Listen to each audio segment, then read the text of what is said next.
will tell you right now, we had a lot of fun watching Raw this week for many different reasons.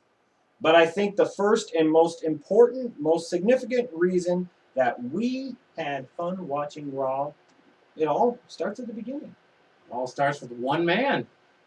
And you know, when you think about it, how appropriate is it? He's God, so he is the beginning. He's the game of the gamiest. He is the king of kings of all kings. He's the cerebral assassin. Yes, there's nothing wrong with his medulla oblongata at all. He's the one that gets to give Stephanie McMahon dick. I mean, at that point in time, what more praise do you really need to give this man? But we're going to give him some more, damn it. The way this week's Raw kicked off with Triple H, he was supposed to wrestle Curtis Axel, which again kind of really didn't happen because it was more about this McMahon-Helmsley feud all over again, baby. I thought I was in 2000 or 2001. This shit was gold. Vince was in fucking rare form tonight, dude. Yeah, Vince looks like he's ready for that big run again. He's got his hair all done up. Got it all dyed. He's ready to go. Yeah, he's got the old hairstyle back. He was kind of walking with the old strut. He was kind of carrying himself like he's got, grapefruits are back, baby. And you think about it even more when you talk about Vince. I mean, he's sitting there spraying grandkids with his hose. And this is a Vince McMahon of old. This isn't the recent Vince. This is a Vince of old. This is the type of Vince we need to see on a more consistent basis. I mean, he's sitting there, he's getting Triple H counted out. He's getting Triple H to forfeit. Triple H is trying to have 60-minute Iron Man matches with Curtis fucking Axel to start off Raw. This shit was awesome. The interaction between these two, and we will talk more about them throughout the course of the night because they deserve it. And you deserve to hear about it. They need their own show. I think they should have their own show. How long should that be, though? 3 hours at least. Every day, though, right? Maybe it could be like the Truman Show and just be on all the time. I'd tune in. I would never tune out. And neither would any of you. And the genius about this segment to me is not only the interaction of Triple H and Vince building up for whatever they're building up for. Can't even really figure that out. That's the genius writing that is here.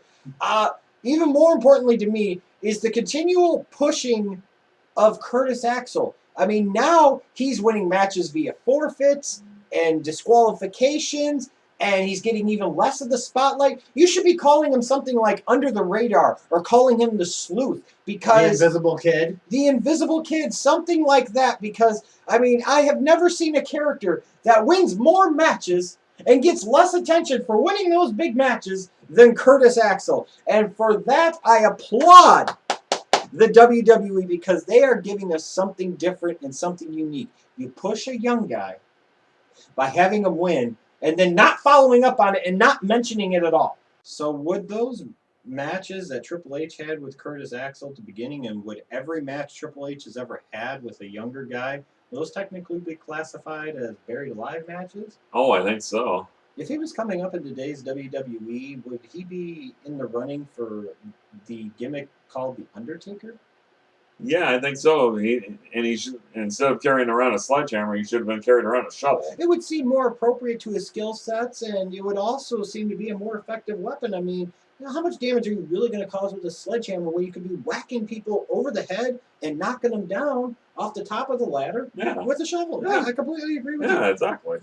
Speaking of people that kind of need to be knocked off the top of the ladder because they have been for years now, Chris Jericho's bleeble-blabbling about his match against CM Punk like it's supposed to be some great trilogy of matches, even though CM Punk won the first two. Great trilogy, nothing. Hopefully Jericho actually does win on Sunday, but I know you cared about something more in this segment. Oh, fuck that shit. I'm all set to see the return of Dolph Ziggler, baby. Dolph Ziggler is going to beat the hell out of ADR.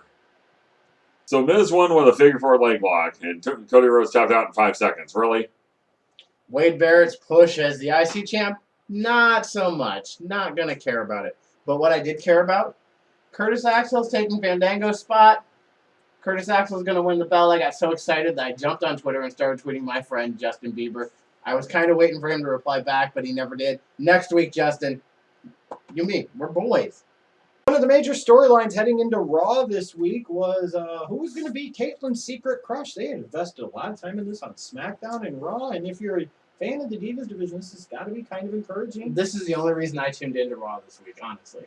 Well, until Metal D didn't show up, you thought you were going to get a canned heat Yeah. edition, but it didn't happen.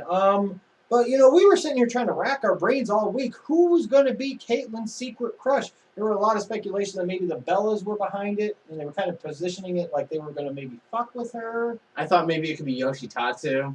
Hoping maybe it was Karma. We get some interracial lesbian stuff. Hornswoggle. Tamina, more interracial lesbian stuff. Christian finally making his return. Yeah, maybe Natalia. I was just thinking maybe it was going to be lesbian stuff. And it's just one of those things. I've just kept going and going, and I'm like, Well, I know who it wasn't. It wasn't me because I already fucked her. How was she? She was okay. Okay. I guess when you've had so many of the divas like Marvelous Marquez, you just, they all kind of... They just blur together. Yeah, that's pretty much how it is. But we ended up getting the big revelation that it was Biggie Langston was the big crush. Yeah, face turn for Biggie? Not so much. This was fucking awesome. This was set up so perfectly, and he played it beautifully. I mean, he was nervous on the microphone, like he'd be nervous actually talking to her. Yeah, Biggie was really good here. And as he's going in, and it looks like he's going to kiss her. Oh, I'm screaming at the TV. Up. Yeah, I'm screaming at the TV. Drop her, drop this bitch. And you know what he did? He dropped that bitch.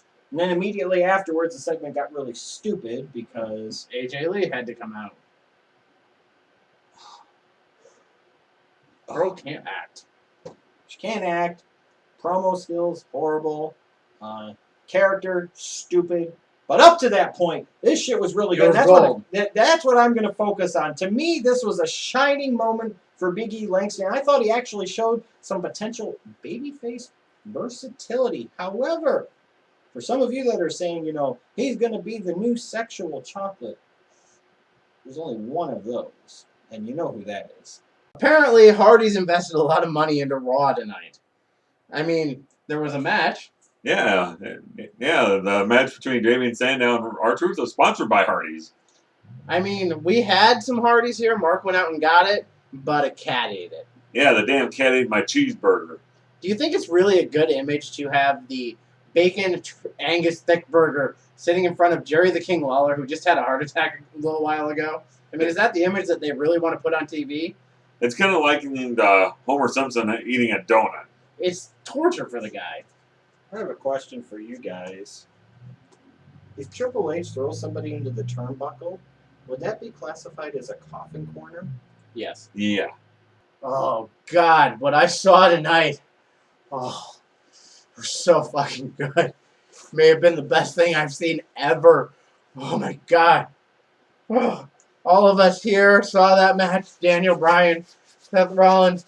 I need a paper towel too, man. Here, use mine. Use mine. I've got more. Oh, my God, man. That may have been... If you guys want to know our thoughts on this match, go to any other YWC member, watch their video. They're going to be talking about this match for decades. Decades. This, oh my God, this is why I watch Raw. Dare I say, with these two fine young men from ROH, this might have been the greatest motherfucking wrestling match in the world.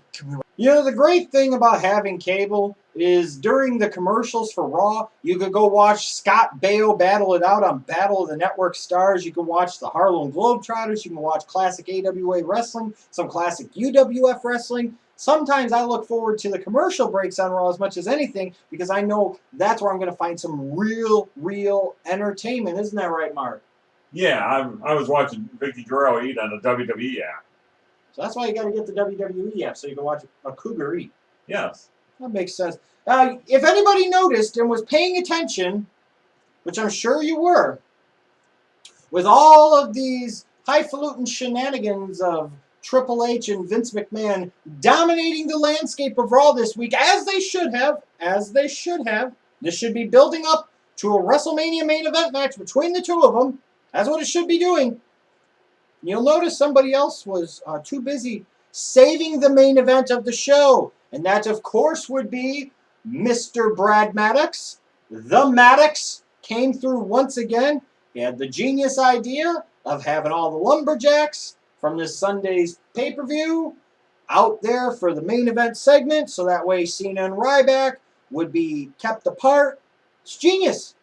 And it takes a real man with the Maddox to come up with this type of brilliant idea. So while Vicky Guerrero's shoving her face full of burgers on the WWE app, That's right. Brad Maddox is once again saving the day for all of you. You should praise him. So we knew we were in for a real treat with the main event because Brad Maddox saved the day once again. He put it together, so I knew it was going to have star power in it, and I was ready for the main event. I really was too, and you know what? What a gracious individual Brad Maddox is. It's because of him, all of these individuals like the Drew McIntyres, the Heath Slaters, the Mahals? the Alex Riley? There we go! Ted DiBiase made an appearance. These guys are all on Raw in the main event, which means they're gonna get a pay-per-view payout too, brother. Yes! Happy days I am are here looking again. forward to seeing Alex Riley on the pay-per-view this Sunday. Alex Riley main evented Raw this week. It's true! He really did. I mean, clearly was a star of this segment. Now, sure. Some of you are going to say, oh, this segment was about Cena and Ryback and... Nobody cares! Hyping up their fucking match at Payback. Nobody gives a shit. Let's talk about our favorite people that don't always get the chances to shine. And for us, that's Alex Riley. And it was great to see that he's there. I don't know about his hair so much, but I don't have much room to talk about hair because y'all think I'm wearing a frickin' toupee or something. The bottom line is, Cena and Ryback, a little bleeble, a little blabble. And you know when I saw Ryback, you know what was running through my head? What was that? Batista did this a lot better. Yeah, definitely. I could only hope that means at some point in time this year, Batista is going to come back and maybe give us a feud with Cena to remember, just like he did in 2010. Because I'm sorry, Ryback's promo, not very good. Cena's promo, we talk about there's some good ones and there's some bad ones. This wasn't really on the good side. Kudos again to A-Ride. Being the main event player that he is, he knew this segment was not going well because these two guys were dragging it down while the Lumberjacks were trying to save it. He didn't even bother getting in the ring when they started. No, he just kind of stood there. He's like, I'm too big for this. I don't need to be associated with this. And, just when you thought maybe it was going to be really good where all the Lumberjacks were going to fight and you're just going to have this big, huge scrum, no, it's just about holding Cena and Ryback back. But, of course, Cena could get in a couple of clean shots. Yeah. Yeah, because that's what your heroes do. Nah, fuck that. That's cheating. He's just lucky that Alex Riley wasn't there because otherwise the Varsity Villain would have went wham, wham, bam, bam, bam, bam, bam, right in his grill, motherfucker. They say that Curtis Axel's below Triple H. Well, John Cena's below Alex Riley. Tonight was almost too much for me. I had Seth Rollins versus Daniel Bryan. I had Randy Orton in the ring with the baby oil. And to close out the show, I had Alex Riley in the main event. Oh my God. I gotta go. One of the big things about this show in recent weeks is Daniel Bryan. How over is this guy? I mean, my God, they really need to have a program with him and John Cena and have Daniel Bryan go over because right now he is the best thing going in WWE, bar none. What did I get on Raw this week? We've got a new tag team challenger in Randy Orton and Daniel Bryan.